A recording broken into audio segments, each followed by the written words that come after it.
네, 요즘 신차 모델들을 보면 전기차 모델들이 많습니다. 자동차 전체 판매는 줄었지만 전기차 판매는 지난해 대비 약 44% 늘었는데요. 하지만 문제는 이 전기차에 불이 한번 붙으면 끄기가 쉽지 않다는 겁니다.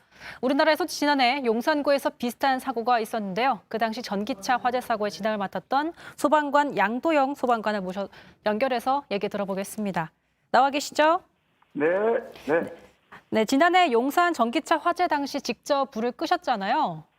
네, 저희가 진화했습니다. 네, 그때 전기차 화재 진압이 처음이셨다고 들었습니다. 예, 저희는 처음이었습니다. 네, 그때 당시 상황을 좀 기억해서 설명해 주시면 어떨까요?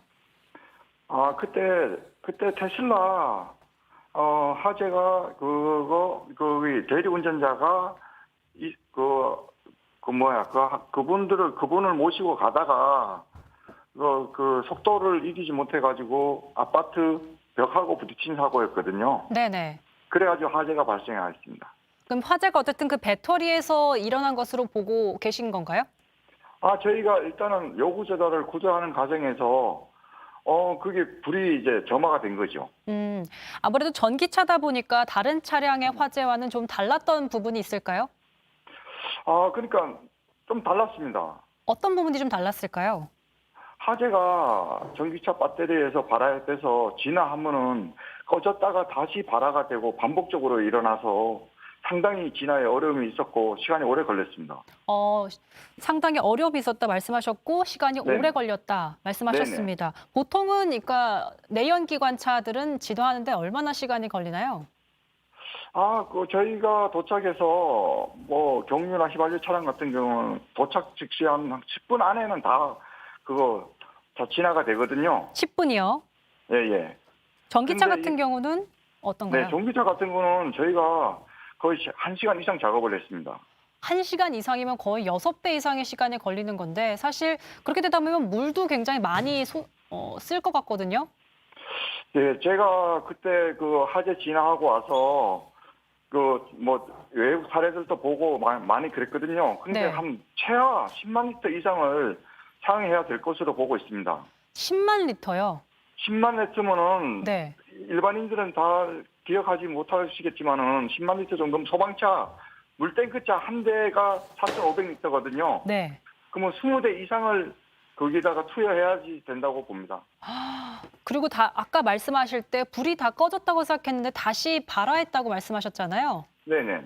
그럼 계속해서 불이 꺼질 때까지 기다렸다가 다시 물을 붓고 다시 기다렸다 물을 붓고 이런 걸 반복하는 건가요? 그렇죠. 아니, 저희는 계속 그쪽으로, 네. 배터리 쪽에서 계속 그게 진화가 안 되기 때문에 계속 그쪽을 대가지고 끝날 때까지 계속 방수를 하고 있었거든요.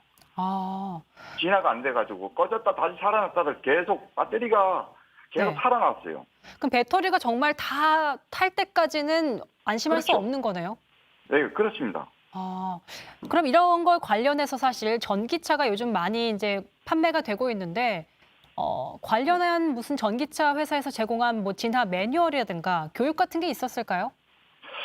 저희는 그때 거기에 교육하는 거는 전기 자동차 그게 돼가지고 너무 특별한 매뉴얼도 없고 저희가 청에서 주최를 해가지고 그 직원을 모시고 구조대원들이 교육을 받았습니다. 네. 교육을 받았는데 그쪽에서도 얘기가 자기네들도 특별히 화재에 대해 가지고는 방법이 없다고 하더라고요. 그러니까 저희가 좀 그래가지고- 찾아봤더니요. 네. 네네.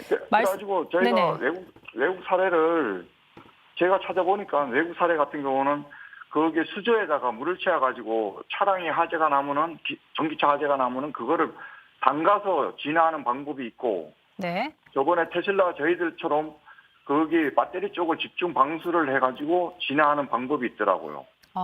이렇게 두 가지 방법이 있지만 또 찾아보니까 테슬라 같은 경우에는 또 그렇게 어항처럼 이렇게 물을 넣어서 거기에 담그는 네. 걸 또 추천하지 않더라고요.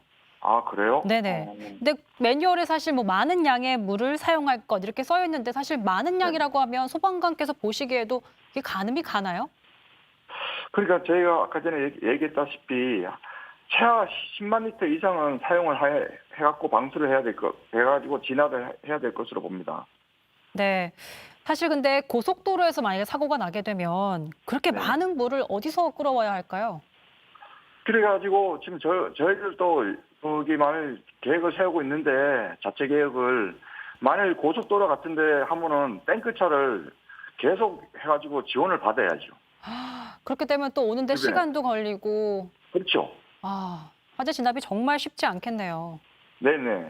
사실 전체 차량 화재가 지난해 2019년도에 4,400여 건이었는 전기차 화재가 16건일 때는 그게 가능하지만 네네. 만약에 고속도로에서 그런 차량들이 점점 더 많아졌을 때는 더 쉽지 않으시겠어요? 그렇죠. 쉽지 아, 않죠.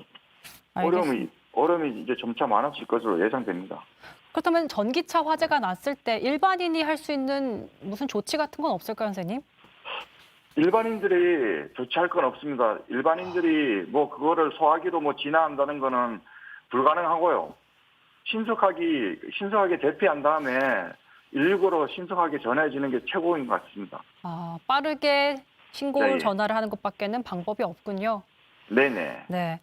아까 말씀드린 대로 2019년 전체 차량 화재는 4,400여 건, 그중 16건이 전기차 화재였습니다. 물론 네. 지금은 전기차 점유율이 낮기 때문에 화재 사건 발생 수 자체가 낮을 수밖에 없지만 매년 급격하게 늘어난 전기차 점유율과 비교해 봤을 때 우리는 얼마나 대비되어 있을까라는 생각이 드는 인터뷰였습니다. 선생님, 여기까지 듣겠습니다.